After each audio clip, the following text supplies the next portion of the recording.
quem está falando é a professora Jéssica, professora de inglês. Para a gente iniciar o nosso retorno, eu vou dar uma pincelada no capítulo 4, que nós já havíamos terminado, e vou dar continuidade com o capítulo 5, tá bom? O capítulo 4 ele vai tratar sobre home, né? É o título do capítulo, que passando para o português, traduzindo, significa lar. O objetivo principal desse capítulo é mostrar a diferença entre as palavras home and house. Home, por exemplo, significa lar, já house significa casa. Você sabe qual é a diferença? Home quer dizer a parte mais sentimental, que remete a uma lembrança, um lugar que traz aconchego. Já house implica no espaço físico, no local mesmo onde a casa é construída. Com isso, os types of houses, ou tipos de casa, eles são demonstrados, né? Alguns tipos. O livro vai trazer, na verdade, 5 tipos. Quais são eles? Condoms or condominiums, né? Que são os condomínios, passando para o português. Palafeiras, que são as palafitas, aquelas casas que são construídas mais alto. Cabins, que são cabines. Duplex house, que aqui no português nós chamamos de sobrado, né? Mas o duplex quer dizer que vai ter o quê? Mais de um piso. É uma casa que tem mais de um piso, que tem escada normalmente. E maloca, que como o próprio nome sugere, a palavra finalzinho ali, oca, são tipos de casas indígenas, né? Mais do que vocês saberem o vocabulário, vocês precisam entender a diferença entre elas, porque tem um exercício que pede justamente essa diferença. Então, através das características dos tipos de casa, dos types of house, você vai ter que responder, ok? Mais do que saber os types of house, os tipos de casa, vocês precisam saber as parts of the house, as partes da casa. Esse vocabulário vocês já viram no 5º ano e o livro do 6º ano ele traz como uma revisão mesmo, tá bom? Eu vou citar as principais partes da casa. A primeira, balcony, certo? Depois, bathroom. Depois, bedroom. É importante que vocês lembrem a diferença entre as palavras bathroom e bedroom, tá?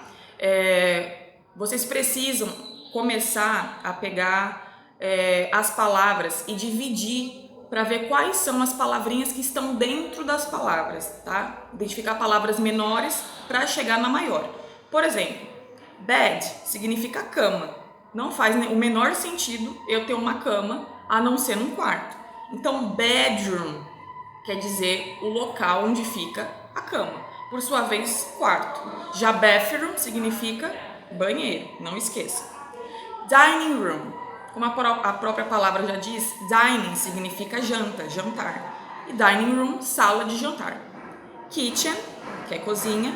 Laundry room, que é a lavanderia, local onde é utilizado para fazer a lavagem de roupas. E living room, a sala de estar. Algumas casas não tem dining room, por exemplo, tem só living room, né? Mas aí são especificações de cada local. E o balcony também, que não é todo lugar que tem, que significa varanda.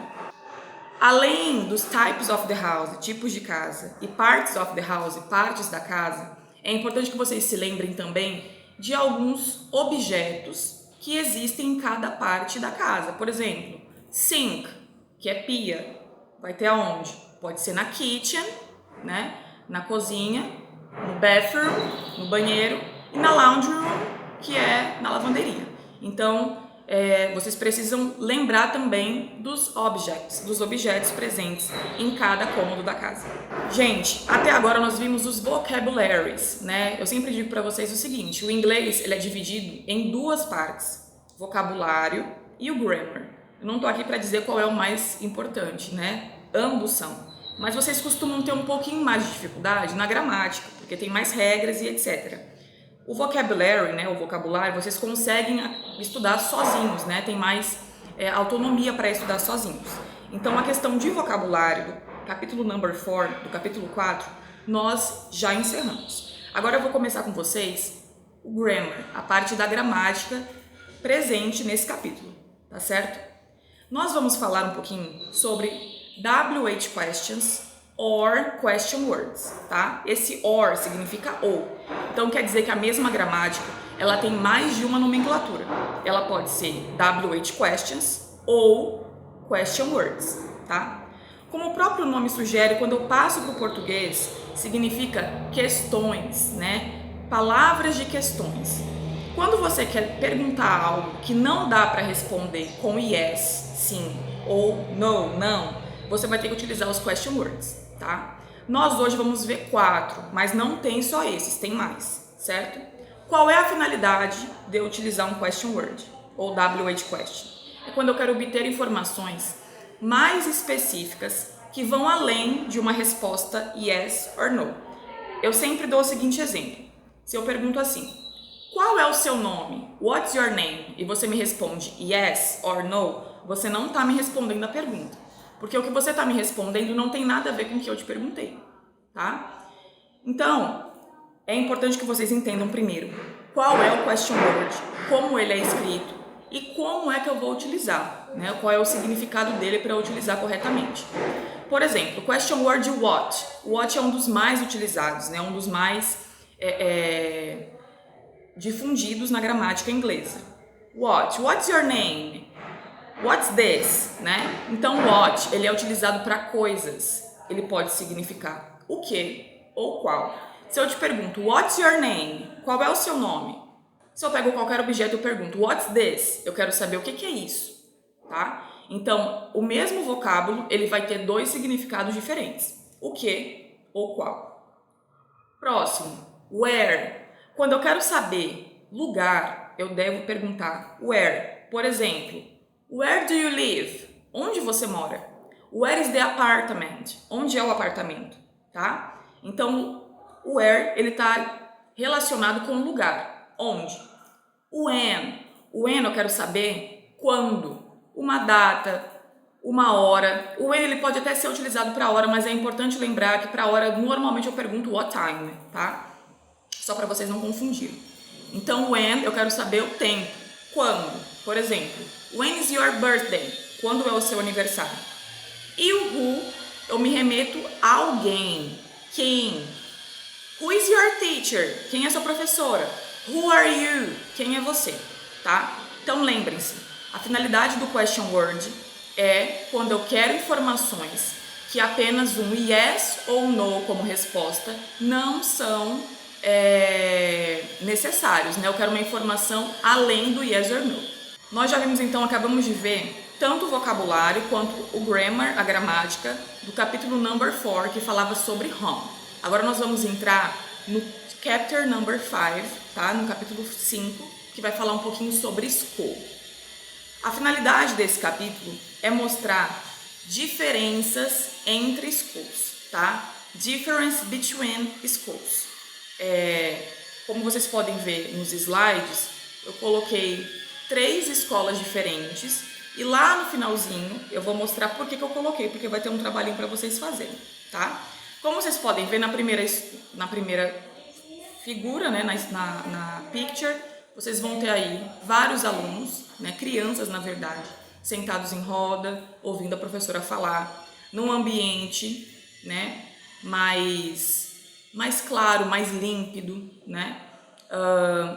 Embaixo um pouquinho é uma escola do Japão, eu tirei essa figura de uma escola do Japão, também voltada para crianças, né? Então, a primeira figura certamente poderia ser uma escola aqui no Brasil, mas a segunda embaixo, né, do lado esquerdo, não, já é uma outra realidade, uma outra cultura.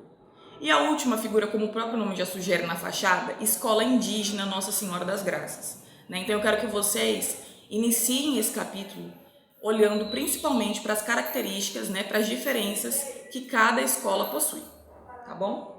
Com relação ao Grammar Time, nós vimos no capítulo number 4 os question words, que são as palavrinhas, né, what, where, when e who. Esse Grammar Time vai falar sobre demonstrative pronouns, ou, em português, pronomes demonstrativos. Como o próprio nome sugere, são palavrinhas, né, pronomes, que eu utilizo para demonstrar alguma coisa.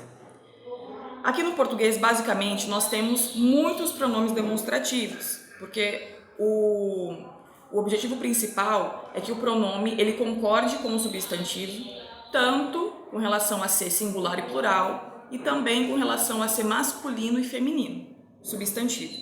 O inglês ele não tem tanta diferença assim.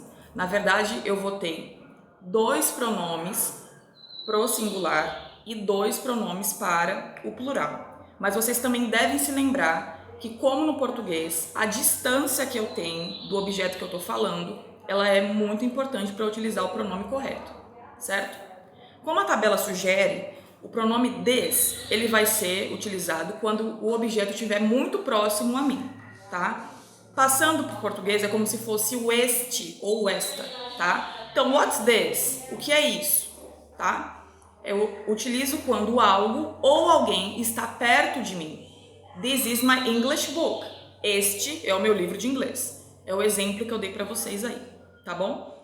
Com relação ao pronome that, eu já utilizo quando ele estiver um pouco mais longe de mim.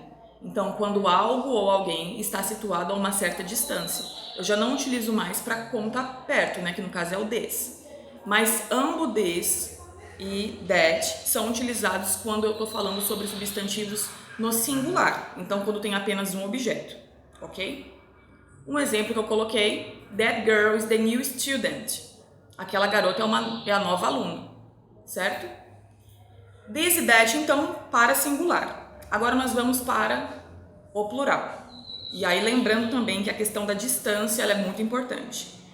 This, presta atenção que a forma de eu falar ela é muito parecida, mas a forma de escrever é diferente, né? O utilizo quando coisas ou pessoas estão situadas perto, no caso de quem está falando. E o exemplo que eu coloquei aí, these are my school books. Estes são os meus livros da escola. É importante que vocês se lembrem da questão do verbo to be. O verbo to be ele precisa estar flexionado, conjugado de acordo com o sujeito. Se o verbo to be, né, se o sujeito, aliás, estiver no singular, o verbo to be tem que ser utilizado para pessoas no singular. Se ele estiver no plural, no plural. E o último demonstrative pronouns, pronome demonstrativo, é o those, que eu utilizo para aqueles ou aquelas. São objetos ou pessoas que já estão a uma certa distância da pessoa que está falando, tá? E o exemplo que eu coloquei aí são those girls are the new students. Those girls are the new students. Aquelas garotas são as novas alunas, as novas estudantes. Agora, o que eu peço para que vocês prestem atenção é como que vocês vão proceder depois das nossas explicações. Nós já tínhamos visto praticamente todos os assuntos do capítulo number 4, da Home, né? Vocês devem answer the activities in the units 4 and 5, responder as atividades das unidades 4 e 5. A 4 eu acho que já está bem adiantada. Então foquem mais na 5 e relembrem os conteúdos da 4. Quando eu falo em conteúdo, vocês devem lembrar que conteúdo é tanto vocabulário e o grammar, a parte da gramática, tá? Realizar os logs, que são aqueles exercícios mais demorados, que muitas vezes vocês devem fazer mini textos, né? Buscar em outras fontes. Não deixem de realizar, tá bom? E realizar as tarefas de áudio. Os áudios eles vão ser posteriormente enviados para vocês, certo? Com relação a Unit 5, na page 41, na página 41, eu quero que vocês procurem insights em inglês, tá? Sobre diferentes escolas ao redor do mundo, que tem a ver com como eu iniciei o capítulo 5.